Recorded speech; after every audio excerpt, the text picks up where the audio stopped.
This is a honeysuckle vase, and I don't know what kind of honeysuckle is. They told me it was Japanese, but I don't think it's Japanese. The flowers were different, so I'm not really sure what it is.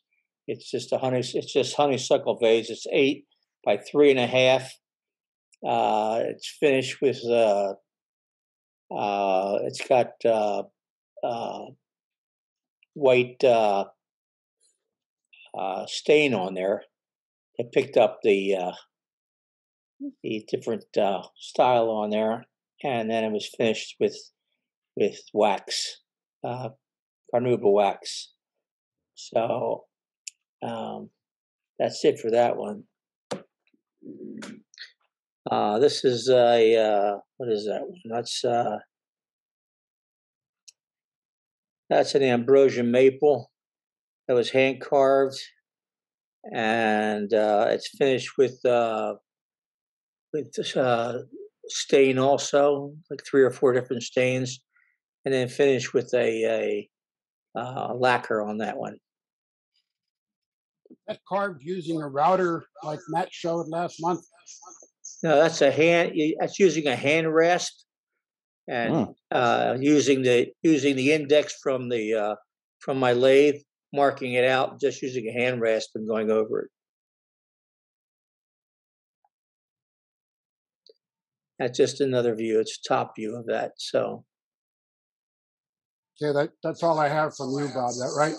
That's it. Yeah, that's fine. His description of it was a night light that will also work as a hat stand, and it's made from the cylinder is made from epoxy. And I was hoping he would comment on the marbles. I don't think they are turned epoxy. I'm pretty sure they are marble. And I don't understand the appearance of flame up near the top. It's a very interesting image, but I'm not really sure if it's reflection or the actual.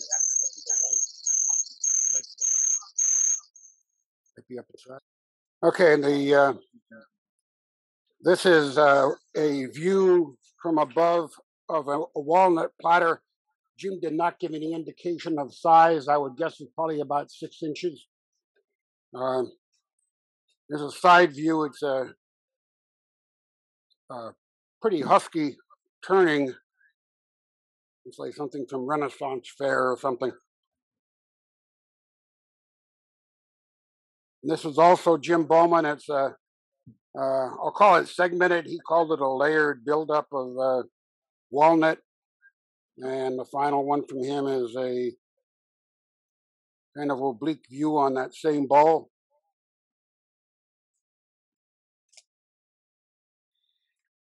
Okay, go for it. Okay, this is the first salt and pepper shaker I ever made. It's a hold it closer to your face and stop waving it around. Closer to you. That's it. Thank you. Okay, and turn it, and the pepper comes out. Turn it upside down, and it shakes. It's about 6.5 inches. And up here, it's about 2.5 inches in diameter. It's maple, and the finish is boiled linseed oil and shellac, and some wax over that. So that was for this month's project. And then, in conjunction with the topic for the evening of finishes. Food safe finishes. I just have a couple egg things that I've done that might be interesting. That blue is from egg dye, or what you would use for dyeing eggs. How neat!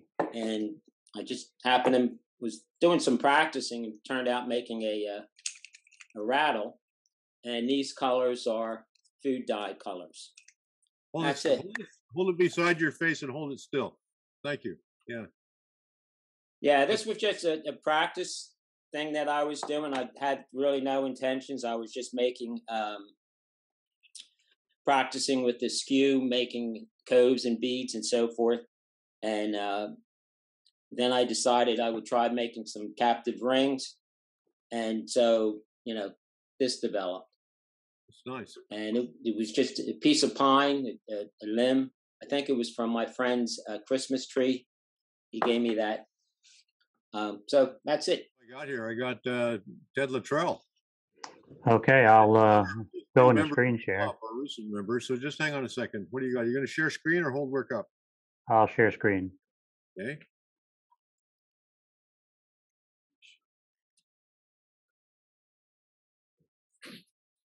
If it works, here, hang on. There we go. All right. Should have that. Yeah. Can you make that bigger? Yeah. How's that? It's much better. Okay.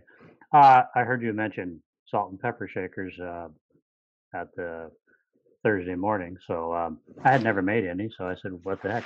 So I just made some basic salt and pepper shakers. They're maple with an apple top. One interesting thing is I went out, I purchased the little plastic plugs at the bottom. That's a 20 millimeter hole or 3/4 of an inch. And then I realized, but a wine cork, cut that off, fits perfectly as well. So, and then I decided I bought that pepper grinder a long time ago, and decided I should make a pepper grinder. The only thing that's unique about that one is my wife complains the pepper grinders leave peppercorns all over the table when you put it down. So I made that base so that it comes off. So the pepper grinder actually just sits on there so it doesn't get stuff all over the table. Keeps the wife happy. And those are finished with polyurethane only on the outside. That looks top heavy. Does it fall over? Nope. Yeah, the picture doesn't do it justice. It's not. It's slightly more narrow on the bottom. Actually did it again. I'd make it wider, but they didn't have a big enough piece of wood. And that's all I got. I'll get out of screen share. Barry asked whether that's an antique mechanism or a repro mechanism. Oh, that's a repro. It came from Penn State. Okay, is that it from you? Yeah, that's it. Okay. These are identified by a little dot of white epoxy on the salt, and it was supposed to be a very dark but not black epoxy. Actually pepper colored, but it's not very noticeable. And I got something I'll be showing in the tips and tricks portion in a few minutes, but the lids are facilitated by prescription bottle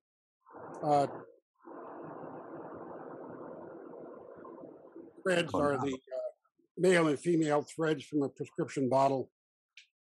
And with messing around, I got to say, you can, if you have highly figured wood, you can actually only use cut off a 1/16 of an inch of wood and make them just like a box. And you preserve the highly figured grain and you get it to align every time. So that's my salt and pepper shaker. I got ambitious with some segmented wood, and I tried to set the standard, if you will, for people making wig stands for us. These are earlier mentioned Penn State Industries. Penn State sells these potpourri discs, 8 for some price, I forget what. And so I thought, well, we can combine a potpourri vessel with a wig stand. And I just tried 4 different kinds of bases. This one here, in hindsight, I should have done some figure with it. Despite how it looks, it is not dowels. I actually turned rods and just didn't put any figure in them. It didn't look bad until it was assembled. What's that? It doesn't look bad. It kind of leaks out at you, I think. But hey Barry, are those covers lacquered? They're not subject to corrosion or any kind of rust, right? these are. I don't believe they're real pewter.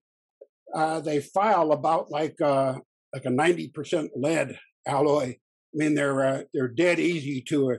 They come with 3 little posts that you would think with 3 posts that they'd all be in the same plane and they'd be in a plane that matches the edge, but they sit kind of lopsided in a turned opening. So I just kind of set them on sandpaper and they erode real easily.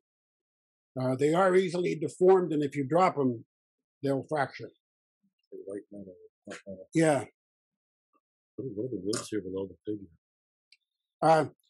It was a piece of cherry. The question was, what about the figure in the base on this one? Was cherry that was really punky, and I was going to throw it out because it was so punky and there were wormholes here and there. But I kind of liked the way it, the striping on it there, so I went ahead and kept it, but the punkiness came through on turning here. I couldn't really sand it out. I just filled it in with some putty. And the tops and bottoms are all cherry. And the center pieces are all, well, it looks like cherry. Cherry is really an African wood called Moabi, like the Moabi. Maybe I don't even know where the Moabi Desert is, but it's from the same continent that has the Moabi Desert. So it's quilted Moabi wood. And it just looks a lot like cherry, but it has some pretty figure in it when you see it up close. Gary MAYHEW is a new member from Long Island. Looks like you're ready to introduce yourself a little bit. Is that right? Yeah, how you doing? I'm from the Long Island Club. I think we have a few members that joined. Joe Pascucci is on, and I think maybe Eddie Piemkowski. Eddie Pio, we see him from time to time. I think he likes our videos too. Yeah. Yep.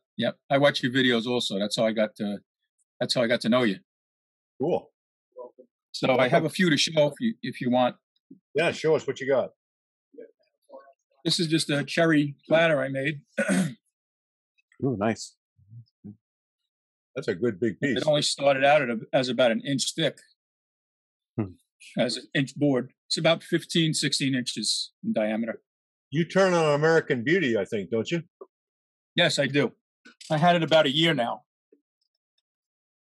And this is a nice piece of ash that I had, no pun intended.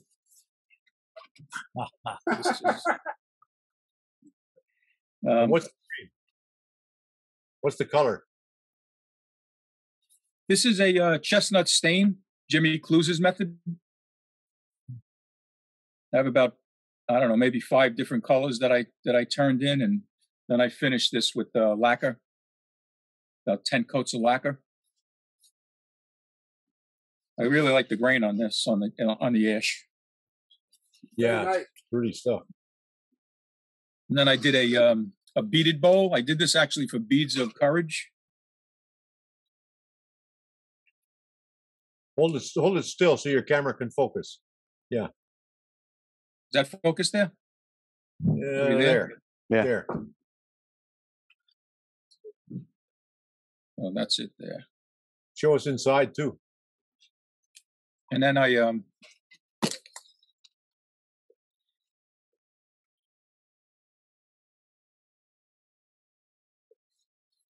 just the back of that. Nice. Work. And one of the storms we had, I found a piece of walnut, a thin piece of probably about 4 inches around, like 3.5 inches around, and I just made this thing, a captive ring. Nice. Natural edge. Yeah. Gary, how long have you been turning? I've been turning about 10 years. I belong to Long Island Woodworkers, and I walked in on a meeting about 10, 11 years ago, and there was turnings out. It was actually segmented turning, and I was very impressed, and that's basically when I got into it. I started doing segmented, and now I got more into these. How far out on the island do you live? Probably about 35 miles from Queens, I would say. Halfway. No, not even. Yeah, not quite halfway. Yes. You know, we're about an hour and a half from Montauk, I guess. Okay. Cool. Yeah. Yeah. So yeah, I could maybe next month I could show some segmented if you guys want. I don't know. Is anybody into segmented? Absolutely. Oh yeah. You got people here and I haven't there. really. Okay. I haven't really done it in a while. I got more into the bigger, traditional turning now, but I did some segmented for a few years. Real good. Okay. Any other questions for Gary? Do you sell your stuff? Just word of mouth. I don't have a website or really try to sell it. So just word of mouth or maybe some shows. Like our woodworking shows, we'll sell some of our stuff. But I don't really do any crafts or anything like that, craft shows yet.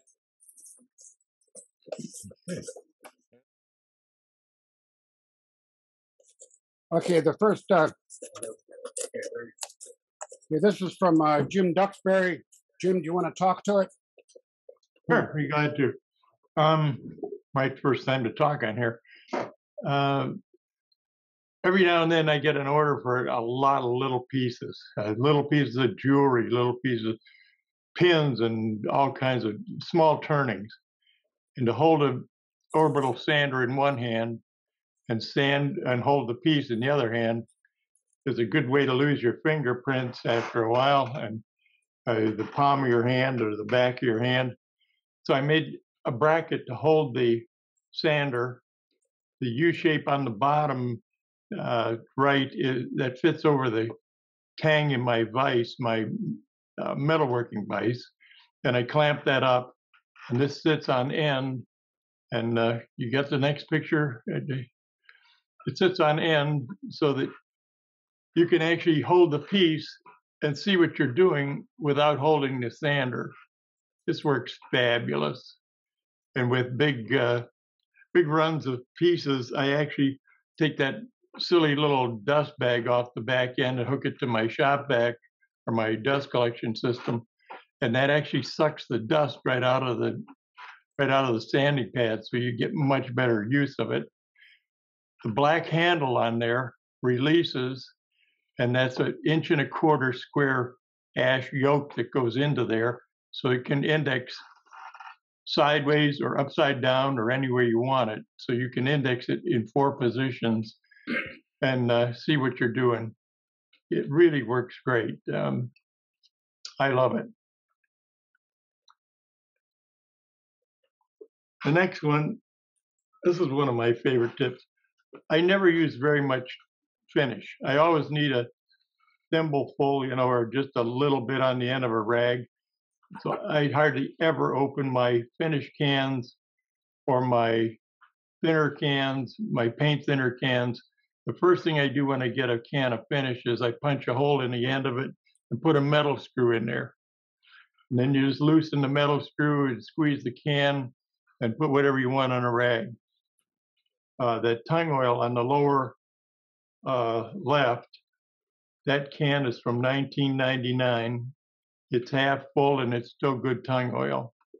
Okay, normally the air in the top of the can would solidify that years ago, but anyway, it saves a lot of finish, saves a lot of time and monkeying around, and really works. Even the jars of finish that I make, my own concoctions, plastic jars and things, I punch a hole in them, put a screw in the things, and it's much easier to dole it out and much less waste.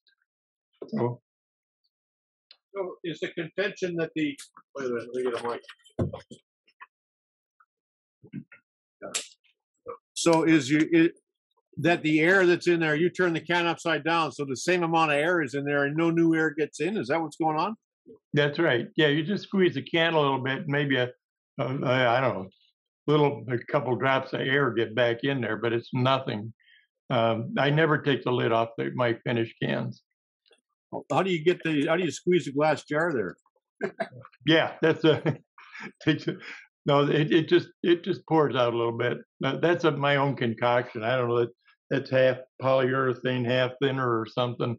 I've got a couple of my own concoctions. Do you think that would even work for water locks, which is notoriously gelling in the can? Oh, I'm sure. I never take the lid off. These lids have never been opened. Jim, did you say you just loosen the screw, or you take the screw out?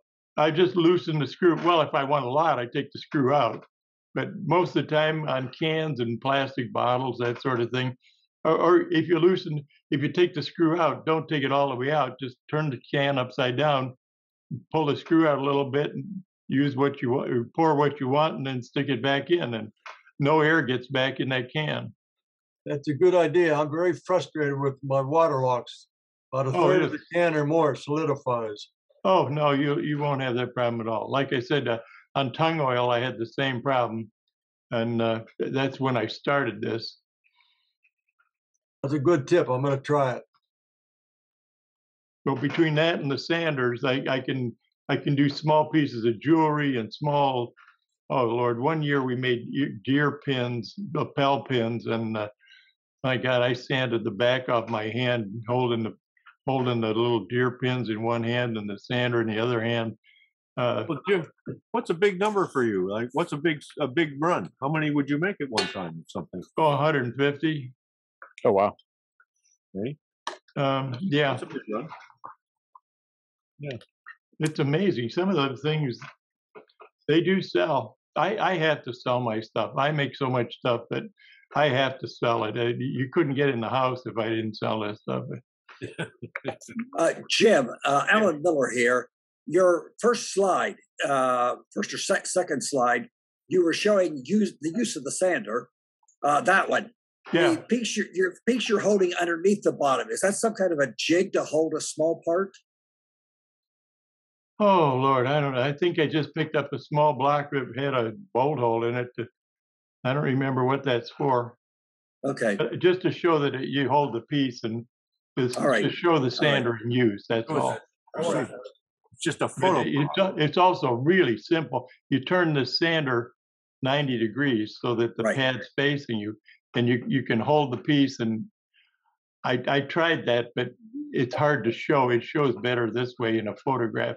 When the sanding pad is vertical, to change the sanding pad is simple. You just pull the sanding pad off, you line the holes up on the new pad and stick it on there. It works beautiful. And to sand anything like this, you can see what you're doing, and you hold it the way you want, and you don't hit your fingertips and that sort of thing. So I have a question about it's a random orbital sander, right? Yes. So aren't you getting a lot of vibration? Because it's not just spinning on a circle; it's going back and forth in an oval pattern randomly. Oh, you get a little bit, but no, that's 1.25 inches. That's a pretty good sized piece of ash, the bracket itself. And no, there's not hardly any. That's clamped into a steel metalworking vise too. That is very well anchored. But no, I don't get hardly any vibration on it. Who's the model? That's really an attractive fellow there. Oh yeah, some hamburger we picked. This is Jim Bowman sent in, and he described it as he put buffer pads on a spindle sander. I don't know if he disabled the up and down portion. No. And why some are orange and white and. Well, he's here now. He can talk to us. Oh. Barry. Yeah, I finally showed up. I probably missed the first part. Yeah. What I did is I discovered in Amazon that they sold different buffer things that are 1/2-inch diameters. They're 4-inch ones.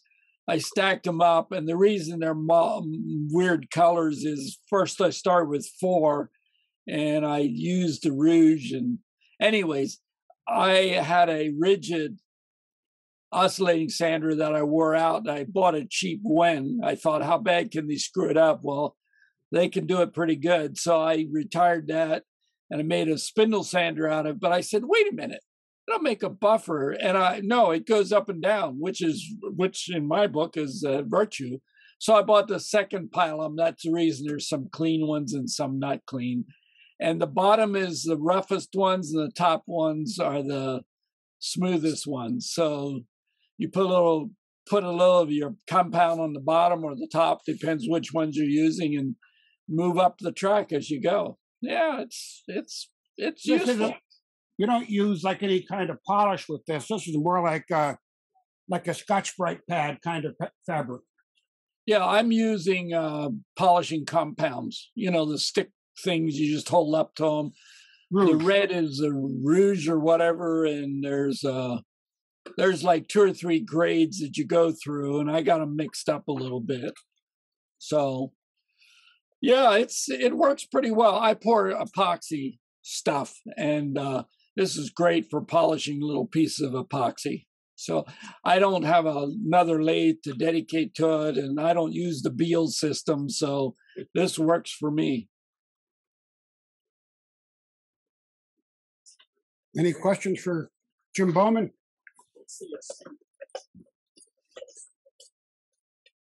Question is, what's the rotational point? Hey, what's the rotational speed of the machine? I was afraid somebody asked that. Probably zoom into it. I can't tell. It's not sharp enough.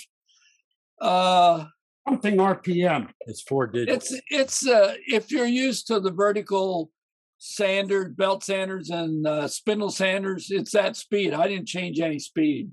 Not very It fast. seems to work pretty well for buffing. Looks like 2,500 and something. Probably about right. Yeah. At least I got some use out of it. I was going to throw that out or offer it to somebody for $10 on one of the online sales, but I decided I'll put it in the corner and use it for something. So.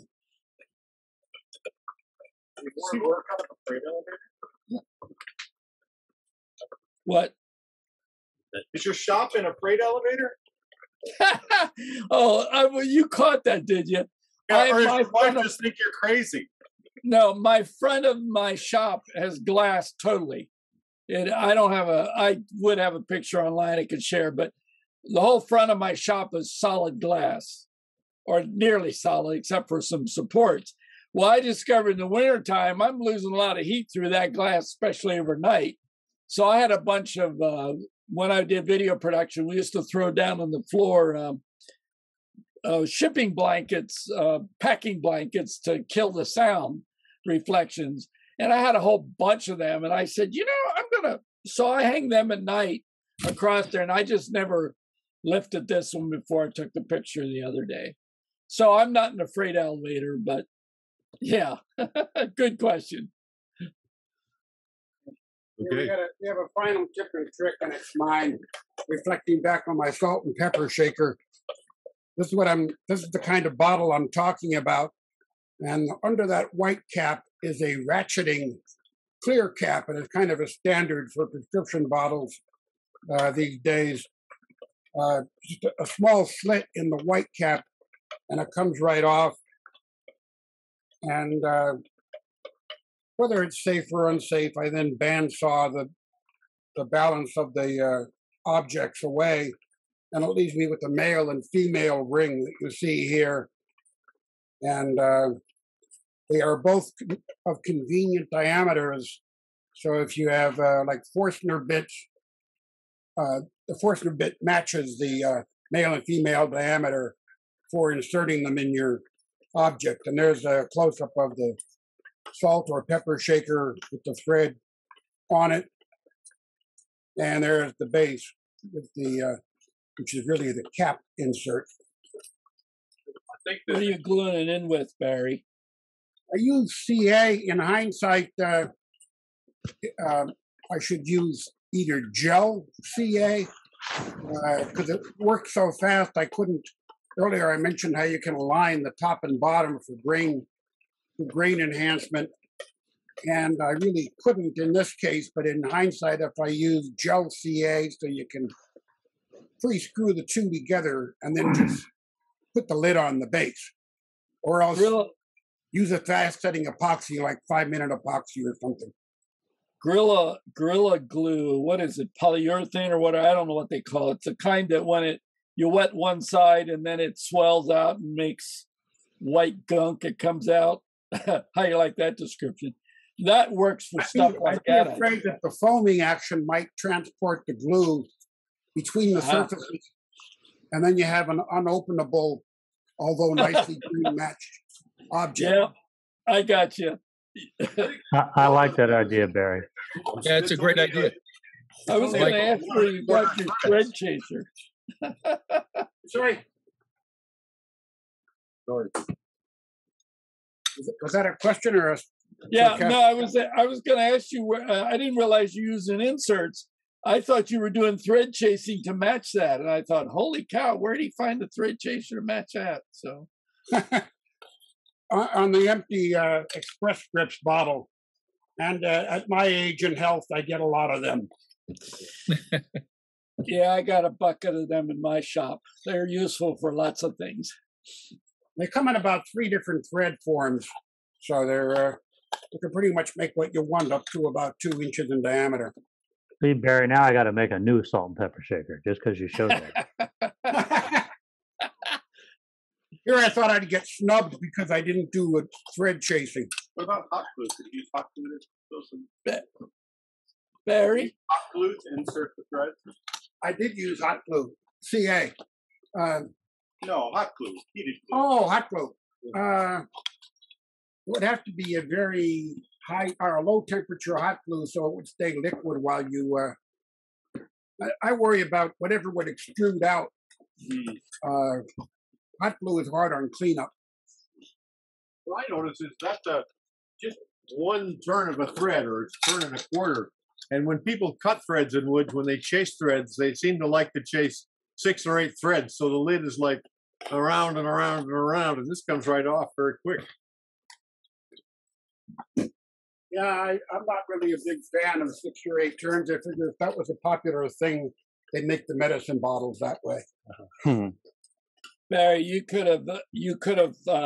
PSI is now selling the ones with the visible plastic containers in the middle. I don't know if you've seen them in their latest catalog. You could just turn the wood cap for the bottom and left the yellow plastic as to see what the pepper and salt is in it. Well, I wish they could both be clear. I actually tried to color it, but Magic Marker just kind of it's one of those kinds of plastic that Magic Marker does not take, and it winds up being streaked and even less attractive than looking at this clear thing. So I don't know how. I think the amber turns out to be a pretty good color for a lot of woods. When I mark mine, Barry, I use indelible ink, and you can rub that on the wood. You can buy. My wife had these pens, and you put poly over them or whatever finish you want. It doesn't come off. Okay. And a final tip is, if you do get turning it like with a parting tool or something, use a pretty low speed. I'd say no more than about 300 RPM on your lathe. Otherwise, the plastic kind of fuses and melts, around your tool. Mm-hmm.